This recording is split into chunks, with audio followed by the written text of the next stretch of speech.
All right, let's get right into it. Picture this. You're at home, and you notice the water in your bathroom sink is draining just a little bit slower than usual. No big deal, right? We've all been there. But then, within a matter of days, that slow flow completely stops, and it turns into a frustrating, full-blown backup. Water is pooling, the smell is, well, let's just say it's awful, and suddenly, boom, you're in the middle of a plumbing emergency. So you call a plumber, you pay the hefty bill, and you finally breathe a sigh of relief. But what happens if that exact same problem rears its ugly head just a week later? Well, welcome to today's Explainer, where we're going to unpack the incredibly important yet totally overlooked world of drain service warranties. It's a seriously painful question to ask yourself, isn't it? Will you pay twice for one clog? I mean, nobody wants to do that. When you hire a professional, fixing the issue can sometimes require multiple visits or even highly specialized parts. Because of that, the terms of your warranty actually matter just as much as that upfront price tag. A strong, solid warranty helps you understand your financial risk, and it sets really clear expectations for how quickly they'll respond if things go sideways. But a vague warranty? Oh man, that can leave you with a horrible financial sting, paying out of pocket all over again for a service you completely thought was protected. So, to make sure that absolutely never happens to you, here is our consumer playbook for today's Explainer.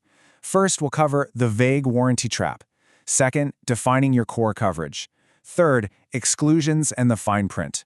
Fourth, the callback process. And finally, number 5, get everything in writing.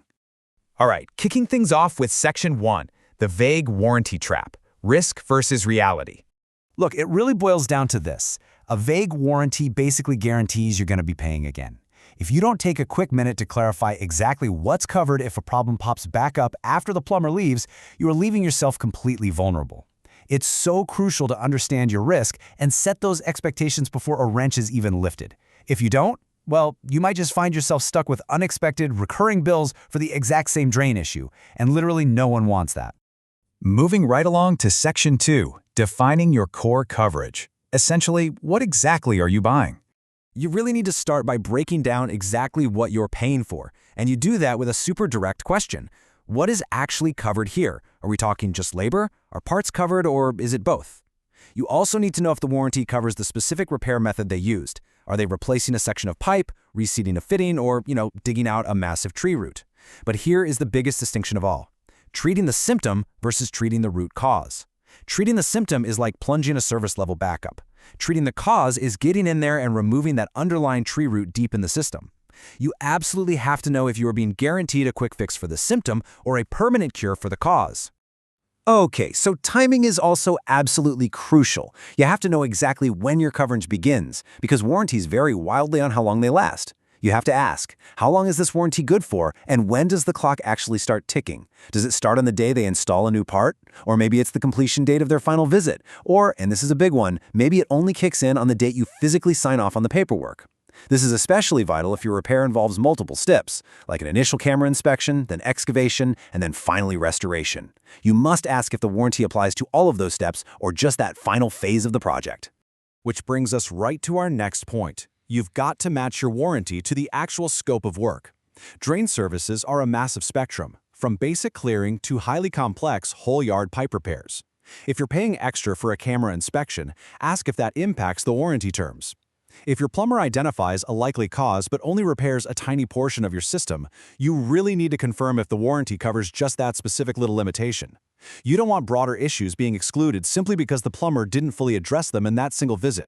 Let's jump into Section 3, exclusions and the fine print. Basically, what is not covered. Let's put on our consumer advocate hats for a second and really scrutinize that fine print. A lot of warranties come with strings attached, especially for drains, simply because future damage is just so common. You need to ask for a clear, hard list of exclusions. Watch out for things like future tree root growth. Be on the lookout for exclusions surrounding grease buildup or misuse, like, accidentally flushing non-flushable items. Plumbers might also exclude completely external factors, like shifting soil or ground settling. And definitely be aware that they can void your warranty completely if you let another contractor do unauthorized repairs on their work.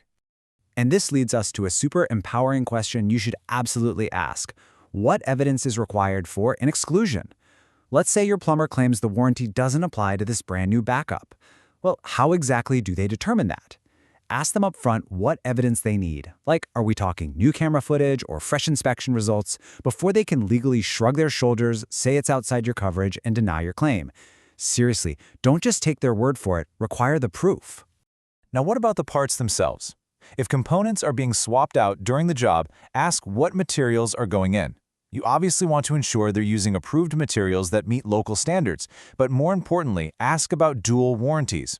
Is there a manufacturer's warranty on those specific physical parts, right on top of the contractor's labor warranty? It's a great layer of protection.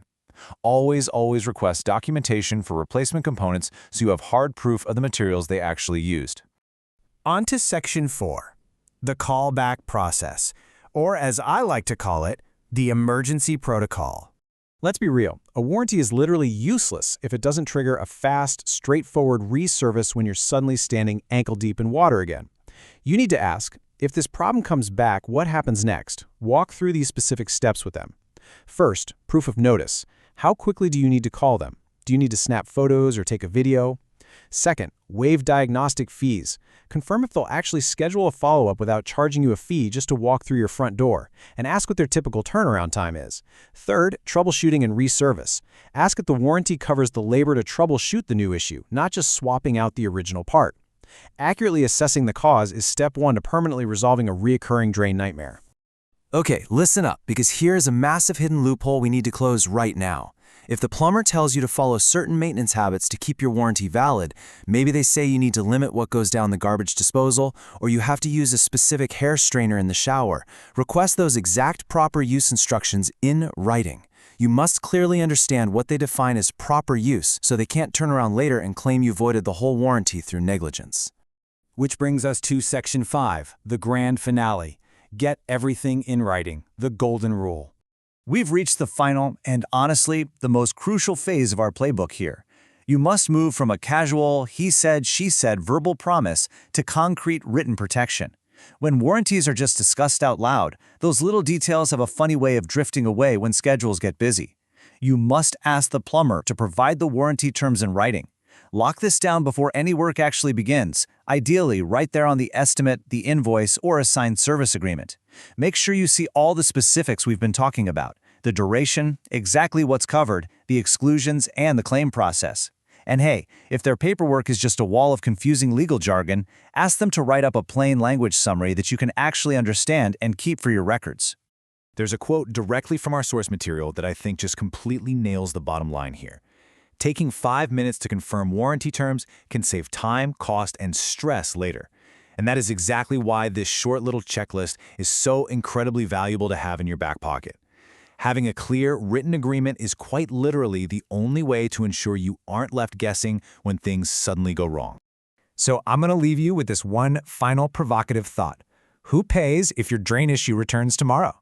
By using this explainer to ask the right questions up front, define your core coverage, navigate those tricky exclusions, and get the whole shebang in writing, well, the answer to that question will be crystal clear, and your wallet will remain safely closed. You are now fully empowered to take charge during your next plumbing emergency. Thanks so much for joining us on this explainer, and just remember, a little bit of upfront structure saves a whole lot of downstream mess. Catch you next time.